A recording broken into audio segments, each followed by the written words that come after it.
अस्सलाम वालेकुम व्यूअर्स, कैसे हैं आप? मैं भी ठीक हूँ। आज बनाएंगे हम पिज़्ज़ा, जो कि बनाएंगे तंदूर में। तो ये सिर्फ 5 मिनट में बनेगा।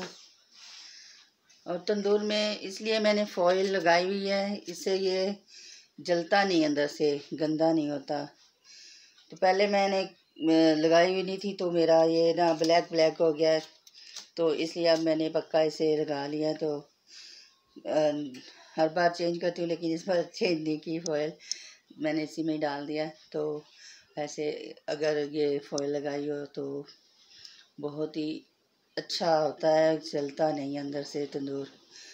तो जल्दी भी बनता है पिज़्ज़ा। पहले मैंने छोटे पिज़्ज़े बनाए हैं, अब मैं बड़ा पिज़्ज़ा बना रही हूँ।